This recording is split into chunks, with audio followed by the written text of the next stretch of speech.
a pelvic inflammatory disease. In this video today, we are going to talk about a pelvic inflammatory disease, also abbreviated as a PID.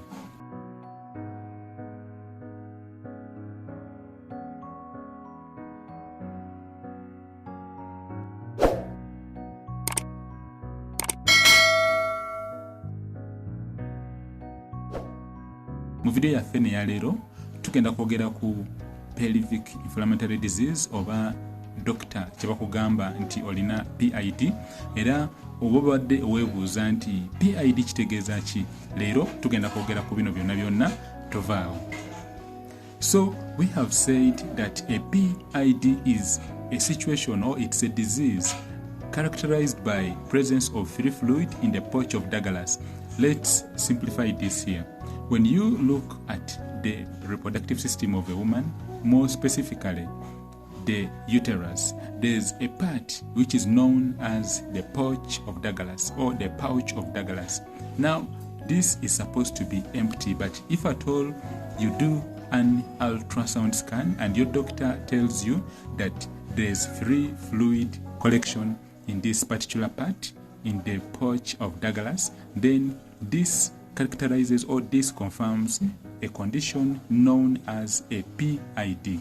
Obanga obadde okoze scan naye dokita wo n'akugamba nti mulimu amazzi agatandise okwekuŋŋaanya wansi w'anabaana mu kitundu kye tuyita pouch of Douglas, kino dokita wo kyaba akugambye kye kitegeeza oba kye kikonfaminga nti olina kye tuyita PID.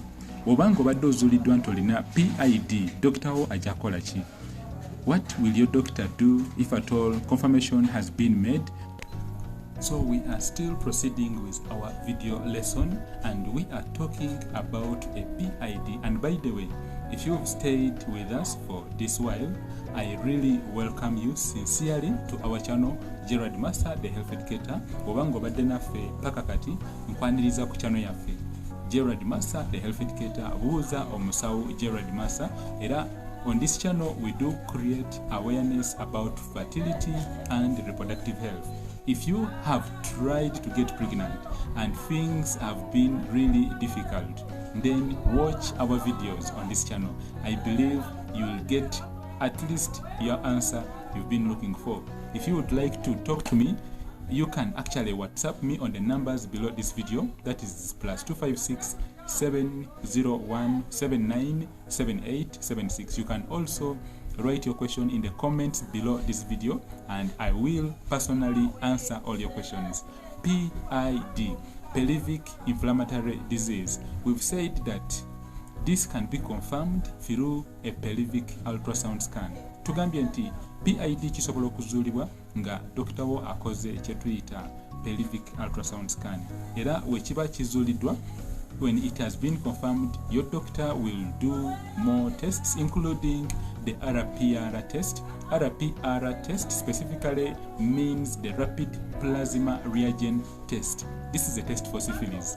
Why do we test for syphilis? If at all confirmation has been made that you have a PID, among the causes or among the leading causes of a PID, syphilis is among them. We also do have other infections like the chlamydia infection, the trichomonas infection, and then also you could actually be having something to do with bacterial vaginitis. Tugambye nti obanga obadde ozuuliddwa nti olina kino ekirwadde ekya PID, dokita wo ajja kukola test gye tuyita RPR test oba test eya syphilis, test eya kabotongo, and then ajja kuba akola ne test endala ey'omusulo gye tuyita urine analysis test. Zino tests ebbiri zigenda kuyambako okubanga tuzuula olina PID naye kawuka ki kennyini akali okuleeta buno bulwadde, era bwe tuba tuzuudde kawuka ki akaleeta buno buzibu, then treatment ejja kuba ekuweebwa. What are the best treatments for a PID?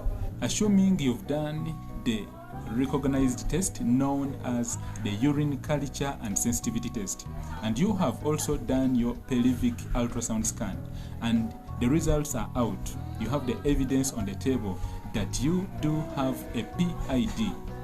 Remember, for total recovery and for total healing, both partners should be treated. Both partners need to be treated. If you as a woman treat yourself and your partner is not treated, then there are high chances that you will get the best treatment, but when you go back home, you be with your partner, then there is going to be what we call reinfection. So for you to have total healing, total recovery from a PID, you should have your partner, your husband, get treated too. If at all he's not treated, then there might be a reinfection. Tugambye nti obanga obadde ozuuliddwa nti olina ekirwadde ekya PID nga dokita wo akoze test gye tuyita urine culture and sensitivity, eba egenda tulaga kawuka ki akaleese obuzibu buno. Tukogeddeko ne tugamba nti oyinza okuba nga olina akawuka ke bayita chlamydia, oyinza okuba nga olina akawuka ke bayita trichomonas, oba oyinza okuba nga olina akawuka ke tuyita aka syphilis. So dokita wo aba agenda kujjanjaba nga asinziira ku results ezo, era waba amaze okuba nga akonfaminga results ezo, then of course ajja kuba akuteeka ku bujjanjabi. We are talking about a PID and we are saying that the treatments that will be given to you, specifically these are antibiotics, but they should be strong antibiotics. If at all you get weak antibiotics, then there are high chances that the PID may not clear.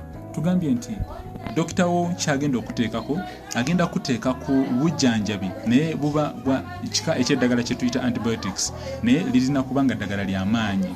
Bwe liba nga ddagala si ly'amaanyi, then kiba kitegeeza nti kino ekirwadde kisobola okudda. So we are talking about the treatment of a PID, and we have said that if at all you are to get treatment for a PID, then after confirmation has been done, it is always advisable that you actually get this treatment after confirmation by lab testing, and then also after you have done the pelvic ultrasound scan.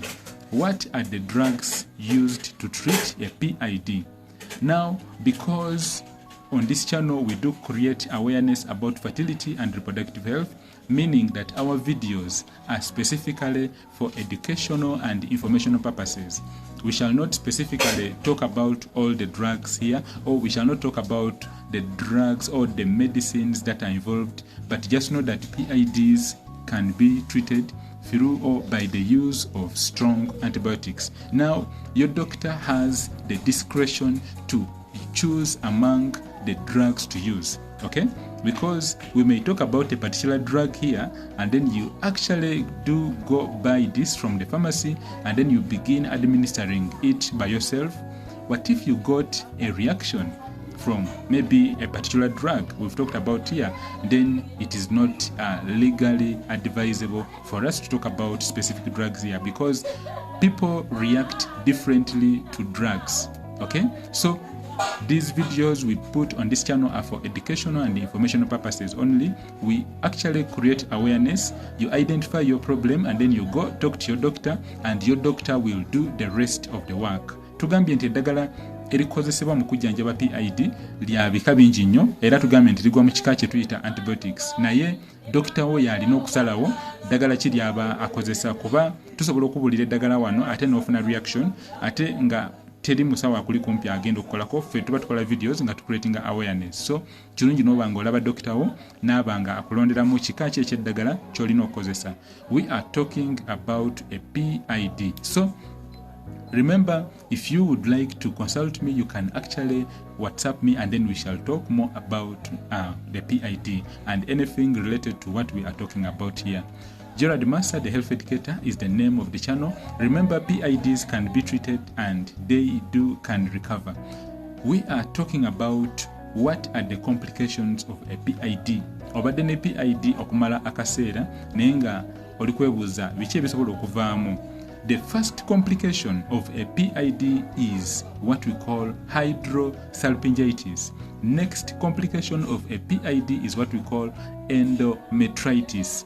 And then also it can lead to fertility issues. Okay?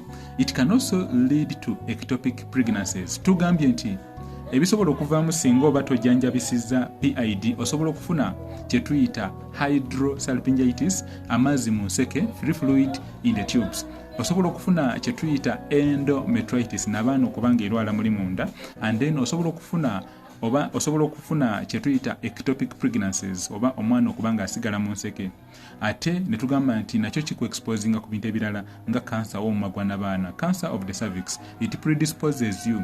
PIDs predispose you to cancer of the cervix because they do affect the whole system, including your womb, your uterus, and then also the cervix. Gerald Massa, the health educator, is the name of the channel.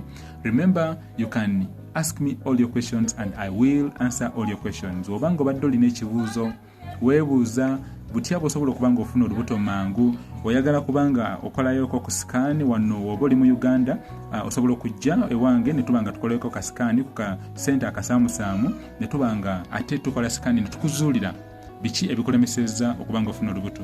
Oyinza okubanga ogezezaako okufuna olubuto naye ng'ate ensonga ey'okulemesa okufuna olubuto nyangu nnyo nga tusobola ogikuzuulira ne tukubuulira bujjanjabi ki bw'olina okuggendako. Bwe tubanga ensonga si nnene nnyo tusobola ogikolako. Bw'ebanga nsonga nnene nnyo era tusobola okukola kye tuyita appropriate referral ne tukufunira era omukugu omulala asobola okubanga akukolako. Kimanye nti osobola okufuna olubuto. Kyokka kiri nti olina okubanga ovaayo n'ogamba nti kangende nnoonye advice n'oba toze wange n'oba toze waffe kubanga okola scan oba okubanga like oyogeramuko nange, osobola okugenda ew'omukugu omulala oba expert omulala era n'akunnyonnyola ensonga ki ekulemeseza okufuna olubuto. So nsanyusa nnyo mukwano gwange okubanga obadde naffe mu video yaffe ne ya leero. Nyiga epeesa erya red eryo era tubeere nga tuwaya oba osobole okubanga ofuna notifications okuva ku YouTube. Subscribe so that you do not miss updates about the work we do here, about the videos we do upload daily. Gerald Massa, the health educator, is the name of the channel, and thank you for staying with us for this video lesson. And remember, ask me all your questions. Mbuuza ebibuuzo mu comments, njabiddamu. Mbeera bize nnyo naye nga nja kufuna akadde mbiddemu, ne bwe babudde bwa kiro nja kubiddamu mbeere nga nkuwa answers zonna. Omukama atukume ffenna ffenna. Bye bye. May God bless and protect us all. Greetings to all of you from us here, and may God bless us all. Bye bye.